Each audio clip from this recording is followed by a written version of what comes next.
ವೀಕ್ಷಕರೇ, ಪಾಟೀಲ್ ಯೂಸರ್ ಸುದ್ದಿ ಚಾನೆಲ್ಗೆ ಸ್ವಾಗತ ಸುಸ್ವಾಗತ.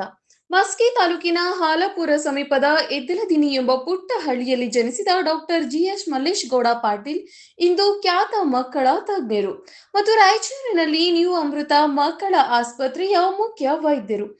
ಇವರು ಮಾತನಾಡಿ, ನಮ್ಮ ಬಾಲ್ಯದ ಶಿಕ್ಷಣ ಎದ್ದಲದಿನ್ನಿ ಜಂಗಮರಹಳ್ಳಿ ಕರಡ್ಕಲ್ನಲ್ಲಿ ಕನ್ನಡ ಮಾಧ್ಯಮದಲ್ಲಿ ಕಲಿತು ಆ ಸಂದರ್ಭದಲ್ಲಿ ಸಹಾಯ ಸಹಕಾರ ಮಾಡಿದವರನ್ನ ಸ್ಮರಿಸಿದರು. ನಾನು ವೈದ್ಯನಾಗಬೇಕೆಂಬುದು ನನ್ನ ತಂದೆಯ ದೊಡ್ಡ ಆಶಯ ಆಗಿತ್ತು. ಇವತ್ತು ನನಗೆ ಆ ತೃಪ್ತಿ ಇದೆ. ಇಲ್ಲಿಯವರೆಗೆ 1,00,000ಕ್ಕೂ ಮಕ್ಕಳ ತಪಾಸಣೆ ಮಾಡಿದ ಅನುಭವ. ಮುಖ್ಯವಾಗಿ ಪಾಲಕರು ಮಕ್ಕಳಿಗೆ ಪೌಷ್ಟಿಕಾಂಶವುಳ್ಳ ಆಹಾರ, ಸ್ವಚ್ಛತೆ ಕಾಳಜಿ ವಹಿಸಬೇಕು. ಜೊತೆಗೆ ಮೊಬೈಲ್ನಿಂದ ದೂರ ಇಡಬೇಕು. ಉತ್ತಮ ಆಟ, ಹಾಡು, ಸಂಗೀತ ಇಂತಹ ರೂಢಿ ಬೆಳೆಸಬೇಕು ಎಂದು ಹೇಳಿದರು. ಹಾಗೆ ಗ್ರಾಮದ ಬಾಲ್ಯದಲ್ಲಿ ಕಳೆದ ಜೀವನದ ನೆನಪು ಮತ್ತು ಸ್ನೇಹಿತರನ್ನ ನೆನೆದು ತಮ್ಮ ವೈದ್ಯಕೀಯ ವೃತ್ತಿ ಜೀವನದ ಅನುಭವವನ್ನ ಪಾಟೀಲ್ ನ್ಯೂಸ್ ಸುದ್ದಿ ಚಾನೆಲ್ನೊಂದಿಗೆ ಹಂಚಿಕೊಂಡರು. ಆತ್ಮೀಯ ವೀಕ್ಷಕ ಬಂಧುಗಳೇ, ಇಂದು ನಮ್ಮ ಪಾಟೀಲ್ ನ್ಯೂಸ್ ಯೂಟ್ಯೂಬ್ ಚಾನಲಲ್ಲಿ ನಮ್ಮ ಹಾಲಾಪುರ ಗ್ರಾಮ ಪಂಚಾಯತಿಯ ಎದ್ದಲಿನ್ನಿ ಗ್ರಾಮದಲ್ಲಿ ಜನಿಸಿರ್ತಕ್ಕಂಥ, ಇವತ್ತು ಪುಟ್ಟಳ್ಳಿ ಜನಿಸಿರ್ತಕ್ಕಂಥ doctor G S Mallesh Gowda ಅವರು ಇವತ್ತು ರಾಯಚೂರು ಜಿಲ್ಲೆಯಲ್ಲಿ ನ್ಯೂ ಅಮೃತ ಅಂತಕ್ಕಂಥ ಒಂದು ಆಸ್ಪತ್ರೆಯ ಮುಖ್ಯ ವೈದ್ಯಕೀಯರಾಗಿ ಇವತ್ತು ರಾಯಚೂರು ಜಿಲ್ಲೆಯಲ್ಲಿ ಮಕ್ಕಳ ತಜ್ಞರಾಗಿ ಅಮೋಘ ಇರ್ತಕ್ಕಂಥ ಸೇವೆ ಸಲ್ಲಿಸಕ್ಕಂಥದ್ದು ನಮ್ಮ ಒಂದು ತಾಲೂಕಿಗೆ ಹೆಮ್ಮೆ ಅಂತಕ್ಕಂಥ ವಿಚಾರನ ಹೇಳ್ತಾ, ಮೊದಲನೇದಾಗಿ ವೈದ್ಯೋ ನಾರಾಯಣ ಹರಿ ಅಂತಕ್ಕಂಥ ಮಾತನ್ನು ತಿಳಿಸಿ ಇವತ್ತು ನಮ್ಮ ಕಾರ್ಯಕ್ರಮಕ್ಕೆ ಸರ್ ಅವರನ್ನು ಪ್ರೀತಿಪೂರ್ವಕವಾಗಿ ಒಂದು ಸ್ವಾಗತವನ್ನು ಕೊಡ್ತಾ ಇದ್ದೀನಿ. ನಮಸ್ಕಾರ ನಮಸ್ಕಾರ ನಮಸ್ಕಾರ ನಮಸ್ಕಾರ.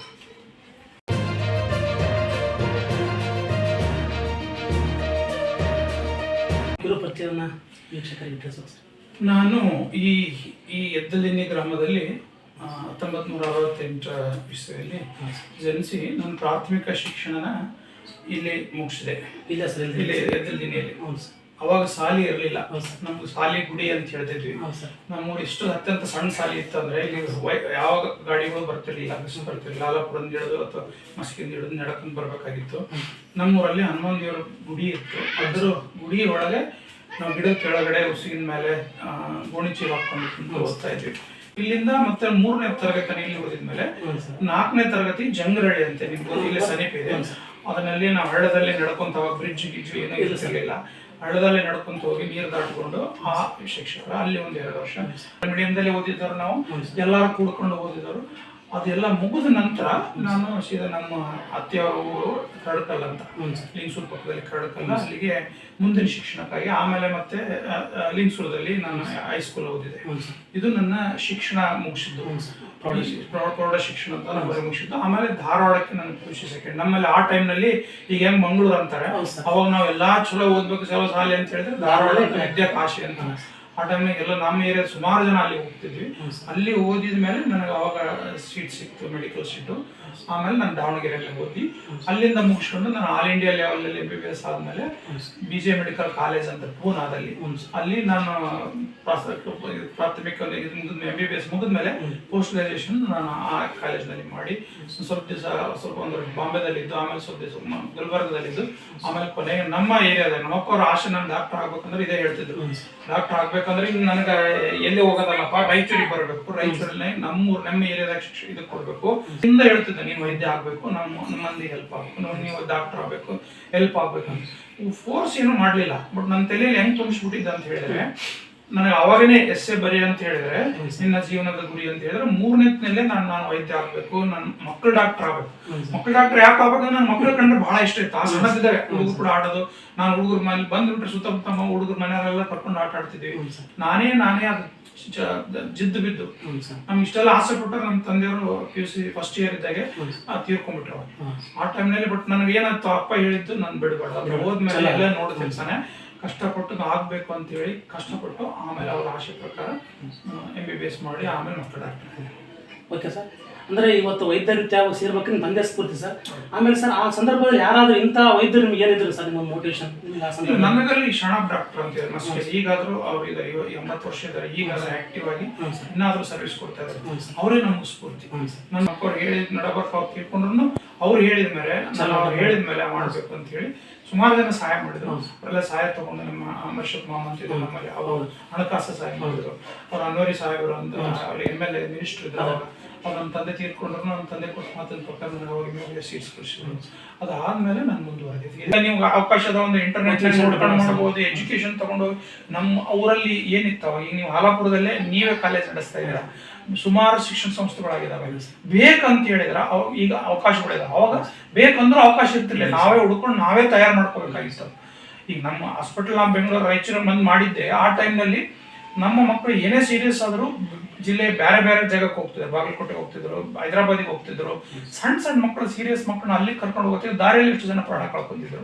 ನಾನು ಹೇಳಿದ ಇಷ್ಟೆಲ್ಲ ಓದಿ ನಾನು ಪೂನಾ ಬಾಂಬೆ ಇದ್ರಾಗೆಲ್ಲ ಓದಿ ಏನು ಉಪಯೋಗ, ನಾನು ಏನಾರು ಮಾಡಬೇಕಲ್ಲ ಅಂತ ಹೇಳಿ ನಮ್ಮ ವೈದ್ಯ ಮಿತ್ರರಿಗೆಲ್ಲರಿಗೂ ಭೇಟಿಯಾಗಿ ಈ ಥರ ಮಾಡೋಣ, ಇಲ್ಲ ಕಷ್ಟ ಕೂಡಿ ನಡೆಯೋದು ಕಷ್ಟ ಅಂದ್ರೆ ಪ್ರಯತ್ನ ಮಾಡೋಣ ಸರ್, ಏನಾಗಲ್ಲ ಮಾಡೋಣ ಅಂತೇಳಿ ಎಲ್ಲರಿಗೂ ಹೇಳಿದ್ಮೇಲೆ ಎಲ್ಲರೂ ಸಹಕಾರ ಕೊಟ್ಟ ಮೇಲೆ ನಾವು ಸ್ಟಾರ್ಟ್ ಮಾಡಿದ್ವಿ. ಇದು ನಾವು 2003ರಲ್ಲಿ ಮಾಡಿದ್ವಿ. ಇಷ್ಟು ವರ್ಷ 22 ವರ್ಷ 25. ಈಗ ಇಂಥ ಹಾಸ್ಪಿಟ್ಲು ನಮ್ಮ ಜಿಲ್ಲೆಯಲ್ಲಿ, ನಮ್ಮ ರಾಜ್ಯದಲ್ಲಿ, ಸುತ್ತಮುತ್ತ ರಾಜ್ಯದಲ್ಲಿ ನಮ್ಮ ಹಾಸ್ಪಿಟ್ಲ್ ನೋಡಿ ಸ್ಫೂರ್ತಿ ತಗೊಂಡು, ಈಗಾದ್ರೂ ವರ್ಷಕ್ಕೆ ಒಬ್ರಿಬ್ರು ಬರ್ತಾರೆ, ನಮ್ಮದು ಯಾವ ತರ ಮಾಡಿರಿ ಅಂತ ನಾವು ಮೆಥಡ್ ಬರೆದಿಟ್ಟಿವಿ, ಅದನ್ನ ತಗೊಂಡೋಗಿ ಅಂತ ಹಾಸ್ಪಿಟ್ಲ್ ಸಲಹೆ ತಗೊಂಡು ಇಂಥ ಹಾಸ್ಪಿಟ್ಲ್ಗಳು ಸುಮಾರು ಹಾಸ್ಪಿಟ್ಲ್ಗಳಾಗಿವೆ. ನಮ್ಮ ಪಕ್ಕಪಕ್ಕದ ಜಿಲ್ಲೆದಾಗೆಲ್ಲ ಸುಮಾರು ಹಾಸ್ಪಿಟ್ಲ್ಗಳಾಗಿದೆ. ಆ ಖುಷಿ ನನಗಿದೆ. ಯಾಕಂದ್ರೆ ಸರ್ ಮೊದಲ ರಾಯಚೂರು ಸರ್ ಇಲ್ಲಿ ಹಾಸ್ಪಿಟ್ಲ್ ಹಿಂದುಳಿದವ, ಶಿಕ್ಷಣ ಕ್ಷೇತ್ರ ಅಂತಲ್ಲಿ ನೀವು ಇಂಥ ದೊಡ್ಡ ಸಾಧನೆ ಮಾಡಿದ ನಿಜವಾಗ್ಲೂ ರಾಯಚೂರು ಜಿಲ್ಲೆಗೆ ಹೆಮ್ಮೆ ಸರ್. ಇನ್ನ ಕೊಡ್ತಕ್ಕಂಥ ವಿಚಾರ ಸರ್ ನನಗೆ ಇದ್ರ ಸಲುವಾಗಿ ನನಗೇನು ಅವಾಗ ಯಾಕಂದ್ರೆ ಬೇಕಾದ್ರೆ ನಾನು ಗುಲ್ಬರ್ದಾಗ ಇರಬೇಕಾಗಿತ್ತು, ಬೇರೆ ಕಡೆ ಹೋಗ್ಬೋದಾಗಿತ್ತು. ನಮ್ಮ ಹೆಣ್ಮಕ್ಳು ರೇಡಿಯಾಲಜಿ ಮಾಡಿದ್ರು, ಬಹಳ ಜನ ಹೇಳಿದ್ರು ನಾವು ಹೋಗ್ರಿ, ಬೇರೆ ಗಲ್ಫಿಗೆ ಹೋಗ್ರಿ, ಬೇರೆ ಕಡೆ ಭಾಳ ಹೇಳಿದೆ. ಬೇಡ, ಇಲ್ಲೇ ಇರ್ಬೇಕು, ಇಲ್ಲೇ ಸೇವೆ ಕೊಡ್ಬೇಕು, ಇಲ್ಲೇ ಮಾಡ್ಬೇಕು. ನಮ್ಮ ಮಾಮರು ಅದೇ ಹೇಳ್ತಿದ್ರು, ನಮ್ಮ ತಂದೆಯವರು ಅದೇ ಹೇಳ್ತಿದ್ರು, ನಿಮ್ಮ ಜಿಲ್ಲೆಯಲ್ಲಿ ನಿಮ್ಮ ಜನಕ್ಕೆ ಸೇವೆ ಕೊಡ್ರಿ ಅಂತ. ಹಂಗಾಗಿ ನಾವು ಆ ಥರ ಚಾಲು ಮಾಡಿದ್ದು. ಇವತ್ತು 100 ಬೆಡ್ ಹಾಸ್ಪಿಟ್ಲು, ಮಕ್ಕಳದ ಹಾಸ್ಪಿಟ್ಲು, ಪೋಸ್ಟ್ ಗ್ರಾಜುಯೇಟ್ ಇನ್ಸ್ಟಿಟ್ಯೂಟ್ ಅಂತ. ನಾವು ಸ್ನಾತಕೋತ್ತರ ವಿದ್ಯಾರ್ಥಿಗಳು ಬರ್ತಾರೆ, ನಮ್ಗೆ ಇಡೀ ಇಂಡಿಯಾದಿಂದ ಬರ್ತಾರೆ. ಸುಮಾರು 5 ವರ್ಷದಿಂದ 8 ಜನ ವಿದ್ಯಾರ್ಥಿಗಳು ವರ್ಷಕ್ಕೆ ಬೇರೆ ಬೇರೆ ಕಡೆಯಿಂದ ಬಂದು ನಮ್ಮ ಮಕ್ಕಳ ಡಾಕ್ಟರ್ ಕಲಿಬೇಕಂತ ವಿದ್ಯೆ ಬಂದು ಕಲಿಸುತ್ತಿದ್ದಾರೆ. ಆ ನಾರ್ತ್ ಕರ್ನಾಟಕದಲ್ಲಿ ನಮ್ಗೆ first private hospital, government hospital ಪ್ರೈವೇಟ್ನಾಗ ದೊಡ್ಡ ಊರಲ್ಲಿದ್ದಾವೆ. ನಮ್ಮಲ್ಲಿ ಪೋಸ್ಟ್ ಗ್ರಾಜುಯೇಟ್ DNB ಬಂದಿರೋದು ನಮ್ಮ ಹಾಸ್ಪಿಟ್ಲಲ್ಲಿ ಮೊದಲು ನಮ್ಮ ಏರಿಯಾದಲ್ಲಿ. ಸರ್ ತಾವು ಒಟ್ಟಿಗೆ ವೈದ್ಯರು ಸೇರಿ ಸುಮಾರು ಎಷ್ಟು ವರ್ಷ ಆಯ್ತು ಸರ್? ಈಗ ನಾನು 87ರಲ್ಲಿ ಜಾಯ್ನ್ ಆಗಿದ್ದು. ನನಗೆ ಅದಾದ ನಂತರ ಪೋಸ್ಟ್ ಗ್ರಾಜುಯೇಟ್ ಪೂರ್ಣದಲ್ಲಿ ಮುಗಿಸಿ ಬಂದು ನಾನು 1998ರಲ್ಲಿ ನನ್ನ 30 ವಯಸ್ಸಿನಲ್ಲಿ ನಾನು ಸ್ಟಾರ್ಟ್ ಮಾಡಿದೆ. ಈಗ ನನಗೆ 58 ಅದ, ಅಂದ್ರೆ 28 ವರ್ಷದಿಂದ ನಾನು ವೈದ್ಯಕೀಯ ಸೇವೆ ಸಲ್ಲಿಸ್ತಾ ಇದ್ದೀನಿ. ಸರ್ ಅಂಜಾದ ಇದುವರೆಗೆ ತಮ್ಮ ಸೇವೆಯಲ್ಲಿ ಸರ್ ಎಷ್ಟು ಮಕ್ಕಳಿಗೆ ತಮ್ಮ ಚಿಕಿತ್ಸೆ ಕೊಡಿಸಿದ್ರು ಸರ್ ಅಂಜಾದ? ನಾನೀಗ ನಮ್ಮಲ್ಲೇ ನಾನು ಮೊದಲು ಸ್ಟಾರ್ಟ್ ಮಾಡಿದ್ದು ಒಂದು ಸಾಫ್ಟ್ವೇರ್ನ ಮಕ್ಕಳನ್ನ ಟ್ರೀಟ್ಮೆಂಟ್ ಕೊಡ್ಬೇಕಂದ್ರೆ ಸಾಫ್ಟ್ವೇರ್ ಸ್ಟಾರ್ಟ್ ಮಾಡಿ ನಾನು 10 ವರ್ಷ ಆಯ್ತು, ಅರ್ಧದಿಂದ. ಅವಾಗಿಂದ ಈಗ ನನಗೆ ಒಂದು 70,000 ಜನ ಆಗಿದ್ದಾರೆ. ಅದಕ್ಕಿಂತ ಮುಂಚೆ ಅಷ್ಟು ಜನ ನೋಡಿರ್ಬೋದು, ಯಾಕಂದ್ರೆ ಅರ್ಧದಿಂದ ಸ್ಟಾರ್ಟ್ ಮಾಡಿ 1.5-2 ಲಕ್ಷ ಜನ ತನಕ ನಾನು ನೋಡಿರ್ಬೋದು. ಅಡ್ಮಿಟ್ ಆದದಂತೂ ಇನ್ನೂ ಜಾಸ್ತಿ ಇದ್ದಾರೆ, ಬಿಕಾಸ್ ನಾವು ಎಲ್ಲರೂ ಕೂಡಿ ಮಾಡಿರ್ತೀವಿ, ಯಾರು ಅಂತ ಗೊತ್ತಿಲ್ಲ, ಎಲ್ಲರೂ ಕಂಬೈನ್ ಮಾಡಿರ್ತೀವಿ. ಹಂಗಾಗಿ ಅದು ಖುಷಿ ಇದೆ. ನಾನು ಏನಾದ್ರು OPD ಮೊದಲೇ ಇದ್ರು, ಈಗಾದ್ರೂ ಇದ್ದಾರೆ. ಬಟ್ ಸೀರಿಯಸ್ ಪೇಷಂಟ್ ಆ ಟೈಮ್ನಲ್ಲಿ ಯಾರು ಕೈ ಹಾಕಕ್ಕಿಂತ ನೋಡ್ತಿದ್ರು, ಇಲ್ಲ ಗೌರ್ಮೆಂಟಿಗೆ ಕಳಿಸಿದ್ರು, ಇಲ್ಲ ದೊಡ್ಡ ಊರಿಗೆ ಕಳಿಸ್ತಿದ್ರು. ಆ ಟೈಮ್ನಲ್ಲಿ ICU ಅಂತ ಸ್ಟಾರ್ಟ್ ಮಾಡಿ ಸ್ವಂತ ರಾತ್ರಿ ಹಗಲು ರಾತ್ರಿ, ಅವಾಗ ಬೇರೆ ಕಡೆ ಡ್ಯೂಟಿ ಡಾಕ್ಟರ್ ಬೇರೆ ನೈಟ್ ಹೋಗ್ಬೇಕಂದ್ರೆ ಇರ್ತಿರ್ಲಿಲ್ಲ, ನಾವೇ ಹಗಲು ರಾತ್ರಿ ಡ್ಯೂಟಿ. ಮೊನ್ನೆ ಸಲ ಈಗ ಒಂದು ಜನವರಿ ತನಕ ನಾವೇ ಡ್ಯೂಟಿ ಮಾಡಿದ್ವಿ. ಅಂದ್ರೆ ಸರ್ ಆ್ಯಕ್ಚುಲಿ ನಮ್ಮ ರಾಯಚೂರು ಜಿಲ್ಲೆಯಲ್ಲಿ ಸರ್ ಮಕ್ಕಳಿಗೆ ಪೌಷ್ಟಿಕಾಂಶ ಕಲಿತಿರ್ಬೋದು, ಮತ್ತು ಇನ್ನೊಂದಿರ್ಬೋದು, ಮೇಲಿನ ಮೇಲೆ ಆರೋಗ್ಯದ ಒಂದು ಕಾಳಜಿ ಕಡಿಮೆ ಸರ್. ಅದಕ್ಕೆ ಹಿಂಗಾಗಿ ಮಕ್ಕಳಿಗೆ ಮತ್ತು ಪಾಲಕರಿಗೆ ಪೋಷಕರಿಗೆ ಏನಾಗ್ತದೆ ಸರ್ ಮಕ್ಕಳ ಆರೋಗ್ಯ? ನಮ್ಮ ಏರಿಯಾದಲ್ಲಿ 100 ಜನರಿಗೆ ನೀವು ಶಾಕ್ ಆಗ್ತೀರಿ, 100ಕ್ಕೆ 70 ಜನಕ್ಕೆ ರಕ್ತಹೀನತೆ ಇದೆ, ಹಿಮೋಗ್ಲೋಬಿನ್ ಅಂತ ಇರ್ತೀವಿ, ಅನಿಮಿಯಾ ಅಂತ. ಅಷ್ಟು ಕಡಿಮೆ ಇದೆ. 7, 6, 5 ಅವ್ರಿಗೇನು ಬಡವರಂದ್ರೆ ಏನಿಲ್ಲ, ಎಲ್ಲ ಮಾಡ್ತಾರೆ. ಬಟ್ ಏನ್ ತಿನ್ಬೇಕಂತ ಗೊತ್ತಿಲ್ಲ. ಹಂಗಾಗಿ ಬಹಳ ಜನ ಬೇಕರಿ ಐಟಮ್ ತಿಂತಾರೆ. ಬೆಳಗ್ಗೆ ಎದ್ದುಗಳ ರೊಟ್ಟಿ ಮಾಡೋದೇ ಬಹಳ ಜನ ಕಡಿಮೆ ಮಾಡಿಬಿಟ್ಟಿದ್ದೀವಿ. ಚಹಾ, ಬಿಸ್ಕೆಟ್, ಬ್ರೆಡ್, ಬನ್, ಚಿಪ್ಸು, ಕುರ್ಕುರೆ, ಕೂಲ್ ಡ್ರಿಂಕ್ಸು ಅದು ಆಗಿಟ್ಟರೆ ನಾವು ತಿಂತ ರೊಟ್ಟಿ, ಕಾಯಿ ಪಲ್ಯ, ಹಣ್ಣು ಹಂಪಲುಗಳು ನಾವು ಬೆಳೀತಾ ಇಲ್ಲ, ಬೆಳೆದನ್ನು ತಿಂತಾ ಇಲ್ಲ. ರೊಕ್ಕ ಇದ್ರೂ ಬಾಯಿ ಚಟಕ್ ಬಿದ್ದು ನಾವು ಅದನ್ನೇ ಜೀವನದ ಖುಷಿ, ಅದನ್ನೇ ಎಂಜಾಯ್ಮೆಂಟ್ ಅಂದ್ಕೊಂಡು ಆರೋಗ್ಯ ಹಾಳು ಮಾಡ್ಕೊಂಡು ಸಣ್ಣ ವಯಸ್ಸುಗಳಿಗೆ ನಾವು ಸಕ್ಕರೆ ಕಾಯಿಲೆ, BP ಕಾಯಿಲೆ, ಹಾರ್ಟ್ ಅಟ್ಯಾಕ್ ಎಲ್ಲ ಬರ್ತಾ ಇದೆ. ವಿಶೇಷವಾಗಿ ಇವತ್ತು ಹಳ್ಳಿ ಮಕ್ಕಳು ಸರ್, ಇವತ್ತು ಅವರು ಸಹ ಈ ಒಂದು ಮೊಬೈಲ್ ಮಕ್ಕಳಿಗೆ ಕೊಡ್ತಕ್ಕಂಥ ಒಂದು ಹವ್ಯಾಸ ಆಗಿರು ರೂಢಿಯಾಗಿರು ಸರ್. ಅದರಿಂದ ಇವತ್ತು ಇತ್ತೀಚೆಗೆ ಜಾಸ್ತಿ ಆಕೈತೆ ಸರ್. ಅದರಿಂದ ಅನೇಕ ರೀತಿ ಇರ್ತಕ್ಕಂಥ ಪರಿಣಾಮ ಬೀಳ್ತಾವಂತ ತಮ್ಗೆ ಗೊತ್ತು ಸರ್. ಅದಕ್ಕೆ ತಾವು ಸ್ವಲ್ಪ ಮಕ್ಕಳಿಗೆ ಅದನ್ನ ತಮ್ಮ ಮುಖಾಂತರ ಹೇಳೋದು ಇಲ್ಲ. ಮೊಬೈಲ್ದಂತೂ ವಿಪರೀತ ಆಗೋಗ್ಬಿಟ್ಟರೆ ಈಗ ಹೆಂಗಾಗ್ಬಿಟ್ಟಿದೆ ಅಂದ್ರೆ, ನೀವು ಮೊದಲು ನಮ್ಮಲ್ಲಿ ಹಳ್ಳಿಯಾಗಲ್ಲ, ನಮ್ಮೂರಲ್ಲಿ ಹೇಳ್ತಾ ಇದ್ರು, ಯಾರೋ ಒಬ್ಬ ಮನುಷ್ಯ ಹಾಳು ಮಾಡ್ಬೇಕಂದ್ರೆ ಅದಕ್ಕೆ ಕುಡಿಯೋ ಚಟ ಕಲಿಸ್ಬಿಡ್ರಿ, ಇಲ್ಲ ಇಸ್ಪಟ್ ಆಡೋಕೆ ಚಲೋ ಕಲಿಸ್ರಿ ಅಂತ. ಈಗ ಅದು ಏನು ಮಾಡೋದಕ್ಕಿಲ್ಲ. ಒಂದು ಚಲೋ ಮೊಬೈಲ್ ಕೊಡ್ರೆ ಅವನ ಹಾಳಾಗಿ ಎಕ್ಕೊಟ್ಟು ಹೋಗ್ಬಿಡ್ತಾನೆ. ಹಂಗಾಗ್ಬಿಟ್ರೆ ಯಾಕಂದ್ರೆ ನೀವು ಟಾಯ್ಲೆಟ್ ರೂಮಿಗೆ ಕುಂತ್ರು, ಬಾತ್ರೂಮ್ನಾಗ ಹೋದ್ರು, ಸ್ನಾನ ಮಾಡ್ತಿದ್ರು, ಎಲ್ಲಾ ಕಡೆ ಮೊಬೈಲ್ ತಗೊಂಡು ಹೋಗಿ ಏನು ಹೆಂಗಂದ್ರೆ ಕಲಿಯಕ್ ನಿಮ್ಗೆ ಆಲ್ರೆಡಿ ಹೇಳಿ ಕಲಿಯಕ್ ಎಷ್ಟು ಸಲೀಸ್ ಅವಕಾಶ ಇದಾವೆ ಕೆಡಾಕು ಅಷ್ಟೇ ಸಲೀಸ್ ಅವಕಾಶ ಇದಾವೆ. ನೀನ್ ಏನು ಉಪಯೋಗ ಮಾಡ್ಕೊಂಡು ಮೊಬೈಲ್ ಕೆಟ್ಟದಂತಲ್ಲ, ಅದನ್ನ ನೀವು ಯಾವ ತರ ಉಪಯೋಗ ಮಾಡ್ಕೊಂತೀರಿ, ಯಾವ ಮಾಡ್ತೀರಿ. ಈಗ ಮಕ್ಕಳದಲ್ಲಿ ಏನೋ ಡೇಂಜರ್ ಅಂದ್ರೆ ಆ ಮಕ್ಕಳಿಗೆ ಏನು ಕೆಟ್ಟದು ಏನು ಒಳ್ಳೇದು, ಯಾವಾಗ ನೋಡ್ಬೇಕು ಯಾವಾಗ ನೋಡ್ಬಾರ್ದು ಅನ್ನೋದು ಗೊತ್ತಿರಕ್ ಮುಂಚೆನೆ ನಾವು ಅವರಿಗೆ ಮೊಬೈಲ್ ಚಿಟ ಕಲಿಸ್ತಾ ಇದ್ದೀವಿ. ನಾನು ನಮ್ಮ ಹಾಸ್ಪಿಟಲ್ ನೋಡ್ತಾ ಇರ್ತೀನಿ, ಊಟ ಮಾಡಲ್ರಿ ಅಂತ ಹೇಳಿ ಮೊಬೈಲ್ ಕೊಟ್ಟು ನೋಡ್ತಾ ಇರ್ತಾರೆ, ಬಾಯಿ ತೆಗ್ತಾರೆ, ಹಿಂಗೆ ಗಬಕನವ್ರು ನಾಯಿ ಹಾಕ್ತಾರೆ. ಉಣಾಕ್ ಸತಿ ಮೊಬೈಲ್ ಬೇಕನ್ನೋ ಪರಿಸ್ಥಿತಿ ಬಂದ್ಬಿಟ್ಟಿದೆ. ಇದರಿಂದ ಏನಾಗ್ತಿದೆ ಅಂದ್ರೆ ಮನುಷ್ಯನ ಮೆದುಳು ಬೆಳವಣಿಗೆಗೆ ಸುಮಾರು ನಮ್ಗೆ ಸ್ಟಿಮ್ಯುಲೇಷನ್ ಬೇಕು, ಅದಕ್ಕೆ ಪ್ರಚೋದನೆ ಬೇಕು. ಕೇಳಬೇಕು, ಹಾಡಬೇಕು, ಧ್ವನಿ ಬರಬೇಕು, ಸ್ಮೆಲ್ ಬರಬೇಕು, ಮುಟ್ಟಬೇಕು, ಸೂರ್ಯನ ಬೆಳಕು ಬೀಳಬೇಕು, ಹಸಿರು ಬಣ್ಣ ಬಣ್ಣ ನೋಡಬೇಕು.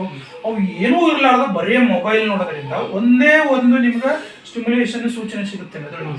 ಆ ಏರಿಯಾ ಮಾತ್ರ ಡೆವಲಪ್ ಆಗಿ ಸುಮಾರು ಎಲ್ಲ ಏರಿಯಾಗಳು ಬೆಳವಣಿಗೆನ ಆಗ್ತಿಲ್ಲ ಮೆದುಳಲ್ಲಿ, ಎಲ್ಲಾ ಜಾಗಗಳು ಬೆಳವಣಿಗೆ ಆಗ್ತಿಲ್ಲ. ಹಂಗಾಗಿ ಹುಷಾರು ತಪ್ತಾ ಇದ್ದಾರೆ, ಬುದ್ಧಿ ಮಂದ ಆಗ್ತಿದ್ದಾರೆ. ಆಟಿಸಮ್ ಅಂತಿದೆ ನಿಮಗೆ. ಅದು ಆಟಿಸಮ್ ಅಂತ ಹೇಳಿದ್ರೆ ಅವ್ರಿಗೆ ಏನು ಗೊತ್ತಾಗಲ್ಲ, ಮಾತು ಬರಲ್ಲ. 2-3 ವರ್ಷ ಮಕ್ಕಳು ಇರ್ತಾರೆ. ಬಹಳ ಜನ ಸರ್ ನನ್ನ ಮಕ್ಕಳು ಬರಲ್ಲ, ಮಾತು ಬರಲ್ಲ ಸರ್. ನಾನು ಒಂದೇ ಫಸ್ಟ್ ಕೇಳೋದು ಮೊಬೈಲ್ ಕೊಡ್ತಾ ಇದ್ದೆ. ಹೌದು ಸರ್, ಅದು ಮೊಬೈಲ್ ಬಿಟ್ಟು ಇರೋದೇ ಇಲ್ಲ ಸರ್. ಅದು ಮೊಬೈಲ್ ಇದರಿಂದ ಮಗು ಬುದ್ಧಿ ಬೆಳವಣಿಗೆ ಕಡಿಮೆ ಆಗ್ತಿದೆ, ಹುಷಾರು ಕಡಿಮೆ ಆಗ್ತಿದ್ದಾರೆ. ಆಮೇಲೆ ಆಟ ಆಡೋದು, ಹೊರಗಡೆ ಹೋಗೋದೆಲ್ಲ ಬಿಟ್ಬಿಟ್ರೆ, ಯಾರು ಸಂಬಂಧಕ್ಕೆ ಬೇಕಿಲ್ಲ, ಅಪ್ಪ ಅಮ್ಮ ಬೇಕಿಲ್ಲ, ಯಾರು ಹೊರಗಡೆ ಹೋಗೋದು ಬೇಕಿಲ್ಲ. ಅದೊಂದೇ ಸಲುವಾಗಿ ಸಂಬಂಧ ಹಾಳಾಗ್ತದೆ, ಆರೋಗ್ಯ ಹಾಳಾಗ್ತದೆ, ಬುದ್ಧಿಮಟ್ಟ ಹಾಳಾಗ್ತದೆ. ದಯವಿಟ್ಟು 2 ವರ್ಷದ ತನಕ ಮಿನಿಮಮ್ ಮೊಬೈಲ್ ಮೊಬೈಲ್ ಅಲ್ಲ ಯಾವ ಸ್ಕ್ರೀನ್ ತೋರಿಸ್ಬೋದು. ಒಳ್ಳೆ ಅಂಶಗಳು ಸರ್, ಒಳ್ಳೆ ಅಂಶಗಳು ಉಪಯೋಗ ಮಾಡ್ತಿಲ್ಲ. ಈಗ ನಾನೇ ಹೇಳಿದೆ, ನೀವು ಒಂದು ಯೂಟ್ಯೂಬ್ ಚಾನಲ್ ಮಾಡಿದ್ರಿ. ನಾನು ಮಕ್ಕಳಿಗೆ, ತಂದೆ ತಾಯಿಗಳಿಗೆ ವಿದ್ಯೆ ಕೊಡೋಣ, ಇದನ್ನ ಕೊಡೋಣ, ಬರೀ ನಾವು ಒಬ್ಬರಿಗೆ ಕುಂತ್ಕೊಂಡು ಹೇಳೋದಲ್ಲ, ಸಾವಿರಾರು ಜನಕ್ಕೆ ಹೋಗಲ್ಲ. ನಾನು ಒಂದು ಯೂಟ್ಯೂಬ್ ಚಾನಲ್ ಮಾಡಿದ್ದೀನಿ.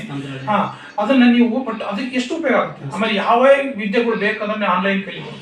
ನಾನು ಈ ವರ್ಷ ಒಂದು ದೇಹಕ್ಕೆ ಮನುಷ್ಯ ಆ ಮಕ್ಕಳಿಗೆ ಅಂತಲ್ಲ, ಆರೋಗ್ಯ ಅನಾರೋಗ್ಯ ಬರಕ್ ಮುಂಚೆನೆ ಹೆಂಗ ಪ್ರಿವೆಂಟ್ ಮಾಡ್ಬೇಕು ಅಂತ ಒಂದು ಕೋರ್ಸ್ ಕಲಿತಾ ಇದ್ದೀನಿ. ನಾನೇ ಅದಕ್ಕೆ ಲಕ್ಷ ಕೊಟ್ಟು ಆನ್ಲೈನ್ ಕಲಿತಾ ಇದ್ದೀನಿ. ಎಲ್ಲಿ ಹೋಗೋದ್ ಬೇಕಿಲ್ಲ. ಅಮೇರಿಕಾದ ಟೀಚರ್ ಹೇಳ್ತಾರೆ, ನಾನು ಇಲ್ಲಿ ಕುಂತು ಕಲಿತಾ ಇರ್ತೀನಿ. ನಾನು ಎಕ್ಸಾಮ್ ಬರೀಬೇಕು, ಪಾಸ್ ಆಗ್ತೀನಿ. ನಾನು ಮತ್ತೆ ಈಗೇನಾದ್ರು 20 ವರ್ಷದಿಂದ ನಾನು ಇದು ಮಾಡ್ಬೇಕಂದ್ರೆ ನಾನು ಲಕ್ಷಗಟ್ಟಲೆ ಕೋಟಿಗಟ್ಟಲೆ ಖರ್ಚು ಮಾಡಬೇಕಾಗಿತ್ತು. ನಾನು ಬಿಟ್ಟು ಓದೋದ್ ಬಿಟ್ಟು ಬೇರೆ ದೇಶಕ್ಕೆ ಹೋಗಬೇಕಾಗಿತ್ತು. ನಾನು ಬೇರೆ ದೇಶದ ಯಾವುದೇ ಮೂಲೆ ಕೋರ್ಸ್ ಒಳ್ಳೇದೈತೆ ಅಂದ್ರೆ ಅದನ್ನ ನಾನು ಇಲ್ಲಿ ಕುಂತು ಕಲಿಬಹುದು. ಅಷ್ಟು ಚಲೋ ವ್ಯವಸ್ಥೆ ಇದೆ, ಬಹಳ ಅವಕಾಶ ಇದೆ. ಬಟ್ ಅದು ಕೆಡಕ್ಕೂ ಅವಕಾಶ ಇದೆ. ಹಂಗಾಗಿ ದಯವಿಟ್ಟು ಯಾವ್ದಕ್ಕೆ ಯೂಸ್ ಮಾಡ್ಕೋಬೇಕು ಅನ್ನೋದನ್ನ ನೀವು ನಿರ್ಧಾರ ಮಾಡಿ. ಇನ್ನೊಂದ್ಸಲ ಇಷ್ಟೆಲ್ಲ ಹೇಳಿ ಸರ್, ಮಕ್ಕಳ ಬಗ್ಗೆ ಸರ್, ತಾವು ಸರ್ ನಮ್ಮ ಭಾಗದಲ್ಲಿರ್ತಕ್ಕಂಥ ವೈದ್ಯರು ಸರ್, ಸೊ ರೈತರಲ್ಲಿ ಸರ್ವಿಸ್ ಕೊಡಿ ಸರ್. ನಮ್ದೊಂದು ಪಾರ್ಟಿಲಿ ಯೂಸ್ ಏನಂತ ಸರ್, ಅಟ್ಲೀಸ್ಟ್ ಒಂದು ವರ್ಷದಲ್ಲಿ ತಾವು ಮತ್ತು ನಮ್ಮ ಎಲ್ಲ ವೈದ್ಯರು ಬಂದು ನಮ್ಮ ಆಲಾಪುರ ಆಗಿರ್ಬೋದು, ಇಂಥ ಒಂದು ಪ್ಲೇಸಲ್ಲಿ ಬಂದು ಮಕ್ಕಳಿಗೆ ಒಂದು ಸಣ್ಣ ಕ್ಯಾಂಪ್ ಮಾಡಿ ಇಂಥ ಒಂದು ಅವೇರ್ನೆಸ್ ಮಾಡ್ತಕ್ಕಂಥ ಒಂದು ದಿನ ಸರ್ ಮಾಡೋಣ. ದಯವಿಟ್ಟು ಅದಕ್ಕೆ ನಾನು ಇವತ್ತು ಈ ಸಲನೇ ನಮ್ಮ ಚಾಲು ಮಾಡೋಣ ಅನ್ಕೊಂಡಿದ್ವಿ. ನನ್ನ ತಮ್ಮ ಹೇಳಿದ ಒಂದು 10 ದಿವಸದಿಂದಾನೆ ಆತನ ಪ್ರಕಾರ ದೊಡ್ಡದು ಮಾಡೋಣ, ಎಲ್ಲ ಸ್ಪೆಷಾಲಿಟಿ ಕರೆಯೋಣ ಅಂದ್ಕೊಂಡೆ.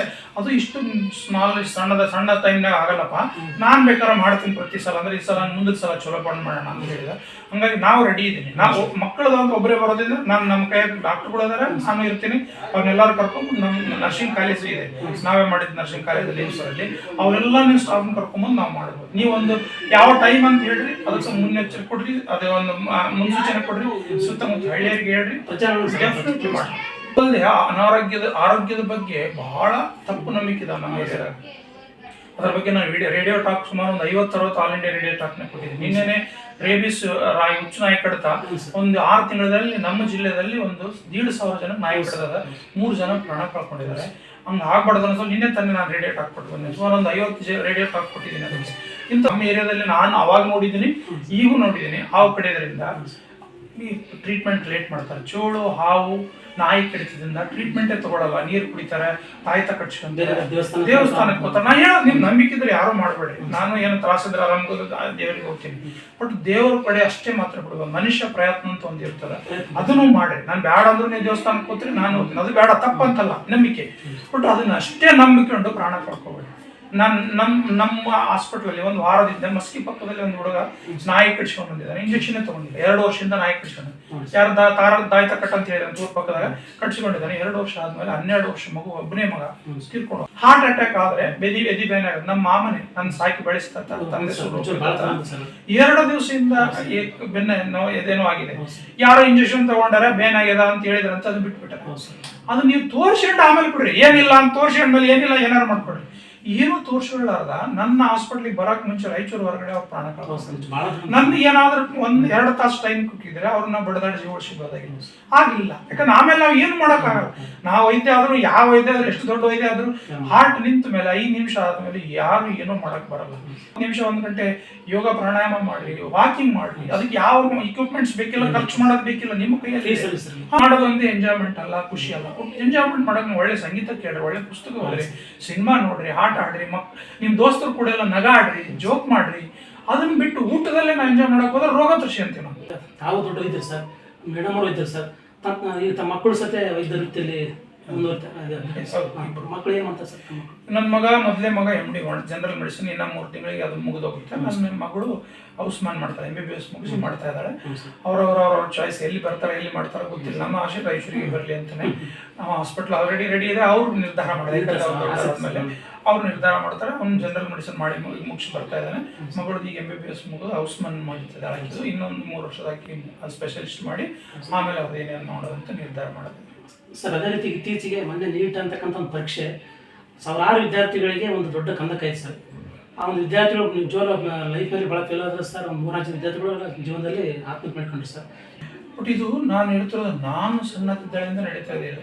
ಈಗ ಹೌದು ಮೊದಲಿಂದ ಇದೆ ಈ ತರ. ಯಾಕಂದ್ರೆ ಈಗೇನಾಗಿದೆ, ಸೋಷಿಯಲ್ ಮೀಡಿಯಾ ಆಗಿ ಪ್ರಚಾರ ಜಾಸ್ತಿ ಆಗಿ ಹೀಗೆ ಆಗಿದೆ. ಮೊದ್ಲು ಯಾವಾಗೇನು ಆಗಿಲ್ಲ ಅನ್ನಂಗಿತ್ತು. ನಂದು ಸುದ್ದಿ ಹೇಳಿದ್ರೆ ನನ್ನ ಮಗಗೆ 2 ಸಲ ಆಗಿದೆ. ಒಂದೇ ವರ್ಷದ 2 ಸಲ ಆಗಿದೆ ಸರ್. 2 ಸಲ ಬೇರೆ ಸರ್ಕಾರ ಇತ್ತು, ಯಾರು ಇದು ಎಲ್ಲಾ ಇದ್ರಲ್ಲಿ ಆಗಿದೆ. ಆಗ್ಬಾರ್ದು. ಬಟ್ ಈಗ ಹೆಂಗಾದ್ರೆ ಅದು ಕೆಟ್ಟದ್ದು ಅವ್ರದ್ರಾಗ ಆಗದಲ್ಲಿ ಇವ್ರದ್ರಾಗ ಆಗ್ಬೇಕು. ನಾವು ಯಾರಾದ್ರೂ ಆಗ್ಬಾರ್ದು, ಯಾರು ಆಗ್ಬಾರ್ದು. ಯಾಕಂದ್ರೆ ಸಾವಿರಾರು ವರ್ಷ ನೀವು ವರ್ಷಗಟ್ಟಲೆ ಓದಿ ಕಷ್ಟಪಟ್ಟು ನೀವು ಪ್ರಿಪೇರ್ ಆಗೋದಾಗ ಯಾವನೋ ಬಂದು ಔಟ್ ಮಾಡಿ ಅವ್ನ ಸೀಟ್ ತಗೊಂತಾನೆ. ಆಮೇಲೆ ಗೊತ್ತಾದ್ಮೇಲೆ ಅದು ಇನ್ನೊಂದ್ಸಲ ಓದ್ರಿ ಅಂತಾರೆ. ಇದು ಬಹಳ ದೊಡ್ಡ ಮಾನಸಿಕ ಒತ್ತಡ. ಕೊನೆಯದಾಗಿ ಸರ್, ನಮ್ಮ ಇಲ್ಲಿ ಬಾಲ್ಯ ಸ್ನೇಹಿತ ಸರ್ ಅಂತ ಒಂದು ಹೆಸರು ಹೇಳಕ್ಕೆ ಯಾರು ಇಷ್ಟಪಡ್ತೀವಿ ಸರ್? ನಮ್ಮ ಎಲ್ಲಾ ಗುಡಿಗಳಿಗೆ ಹೋಗಿ ನನ್ನ ದೋಸ್ತರು ಎಲ್ಲರಿಗೂ ಮಾತಾಡ್ಸ್ಕೊಂಡು ಬರ್ತೀನಿ. ನಮ್ ಕಡಕಲ್ಲ ಹಂಗೆ ಮಾಡ್ತೀನಿ, ಇಲ್ಲಿ ಮಾಡ್ತೀನಿ. ನಮ್ಮ ಅತ್ತೆ ಅಂತಿರ್ತಾಳೆ, ಏನು ನೀನ್ ಯಾಕೆ ಹೋಗ್ತೀವಿ, ಅವರೇ ಬರ್ಬೇಕು. ನಾನು ಇರೋದೇ ಸ್ವಲ್ಪ ತಿರ್ತೀನಿ, ಅವ್ರು ಯಾವಾಗ ಬರ್ತಾರೆ, ನಾನು ಬಂದಿದ್ದು ಗೊತ್ತಿದೆ, ಯಾರು ಮುಖ್ಯ ಅಲ್ಲ. ನಾನು ಅವ್ರಿಗೆಲ್ಲ ಭೇಟಿ ಆಗ್ಬೇಕು, ನಾನು ನೋಡ್ಬೇಕು, ನಾನು ಬಾಲ್ಯದಿಂದ ನೆನ್ಕೊಂಡು ಹೋಗ್ತೀನಿ. ಈಗ ನಾನು ನಮ್ಮ ದೇವ್ರ ಗುಡಿಗೆ ಹೋದೆ ಅಂತ ಹೇಳಿದ್ರೆ ಅಲ್ಲಿ ಕುತ್ಕೊಂಡು ಅಲ್ಲಿ ನಮಸ್ಕಾರ ಮಾಡ್ಕೊಂಡು ನಾನು ಎಲ್ಲಿ ಕುಂತಿದ್ದೆ, ಎಲ್ಲಿ ಹೊಡ್ಸ್ಕೊಂಡಿದ್ದೆ, ಎಲ್ಲಿ ಕೊಡ್ಕೊಂಡಿದ್ದೆ ಅಂತೇಳಿ ಅಲ್ಲಿ ಕುಂತ್ಕೊಂಡು ನೆನೆಸ್ಕೊಂಡು ಧ್ಯಾನ ಮಾಡಿ. ನಮ್ಮಲ್ಲಿ ಇಲ್ಲಿ ಕುಂಬಾರ ಶೇಖರ್ ಅಂತ ಅಂಕಿನ 1 year senior police road Shashidhar ಅಂತ ಅವರೆಲ್ಲ 2 ಸೀನಿಯರ್. ಬಟ್ ನಾವು ಕೂಡಿ ಆಡಿದ್ದೇವೆ.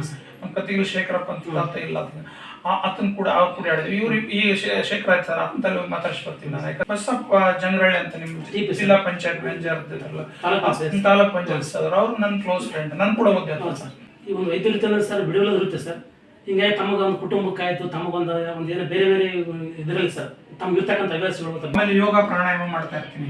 ಆಮೇಲೆ ನಾನು ಹೀಗೆ ಹೇಳಿದ್ನಿ ಮ್ಯಾಮ್. ಆಮೇಲೆ ಈಗ international society of life science ಅಂತ ಐತೆ, ಲೈಫ್ ಸ್ಟೈಲ್ ಡಿಸೀಸ್ ಅಂತದ. ಅದನ್ನ ಈ ತಿಂಗಳಿಂದ 1 ವರ್ಷ ಆನ್ಲೈನ್ ಕೋರ್ಸ್ ಕಲಿಯಕತ್ತಿದ್ದೀನಿ. ನಾನು ಸ್ವಿಮ್ಮಿಂಗು, ಶಟ್ಲು, ಟೆನ್ನಿಸ್ ಆಡ್ತಿರ್ತೀನಿ. ಮನೆಗೆ ಜಿಮ್ ಎಕ್ಸರ್ಸೈಸ್ ಮಾಡ್ತಿರ್ತೀನಿ, ಯೋಗ ಮಾಡ್ತಿರ್ತೀನಿ. ಸಿನಿಮಾ, ಸಂಗೀತ ಅಂತೂ ಮೊದಲಿಂದ ಇದೆ. ಯಾಕಂದ್ರೆ ನನಗೆ ಅವಾಗ ಏನು ನೋಡೋಕ್ಕಿರ್ತಿಲ್ಲ, ಸಿನಿಮಾ ಜಾಸ್ತಿ ಮಾಡ್ತೀನಿ. ಅದು ಇನ್ನಾದರೂ ರೂಢಿ ಇದೆ. ಸಂಗೀತ ಅದನ್ನ ಹಾಡು ಕೇಳೋದು, ಒಳ್ಳೆ ಹಾಡು, ಒಳ್ಳೆ ಸಂಗೀತ ಹವ್ಯಾಸ ಇದೆ. ಅದು ನನಗೆ ಬರ್ತಿಲ್ಲ, ಕೇಳಿ ಎಂಜಾಯ್. ಓಕೆ ಸರ್, ಇಲ್ಲಿವರೆಗೆ ತಮ್ಮ ಅಮೂಲ್ಯ ಸಮಯ ಕೊಟ್ಟರೆ ನಮಗೂ ನಮ್ಮ ಎಲ್ಲ ಸುದ್ದಿವಾಹಿನಿಯರಿಗೂ ಮತ್ತು ನಮ್ಮ ಎಲ್ಲ ಸುತ್ತಮುತ್ತ ಹಳ್ಳಿ ಪಾಲಕರಿಗೂ ಒಳ್ಳೆ ವಿಷಯ ಕೊಟ್ಟರೆ ಸರ್. ನಮಸ್ಕಾರ.